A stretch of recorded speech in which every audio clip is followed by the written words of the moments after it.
ఈరోజు ప్రార్థన. కృపాసత్య సంపూర్ణుడా, సర్వలోకానికి చక్రవర్తివైన దేవా, నిన్న నేడు నిరంతరము ఏకరీతిగా ఉన్న దేవుడవు, మారని దేవుడవు, మార్పు లేని దేవుడవు,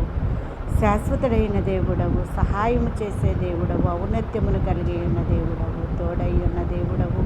విశ్రాంతి కలుగజేయువాడవు, పైన ఆకాశమందును క్రింద భూమి అందును నీవే దేవుడవు, నీవు తప్ప వేరొక దేవుడు లేడని సెలవిస్తున్న మా తండ్రి, నీ పాదాల చెంత చేరి తండ్రి, నూతన సంవత్సరంలో 4వ నెలలో 14వ తారీఖు వరకు సజీవుల లెక్కల్లో ఉంచిన నా తండ్రి, నీకు స్తోత్రములు. ఈ రోజంతా మాకు కావలసినవన్నీ అనుగ్రహించి రాకపోకల్లో కాపుదల భద్రత దయచేసి బలహీనులందరినీ బలపరుస్తూ స్వస్థపరుస్తూ నశించిపోతున్న వారిని రక్షించి రక్షింపబడిన వారి చుట్టూ మీ కాపుదల కంచి వేసిన ఆయన భయంకరమైన దినముల్లో దుర్దినముల్లో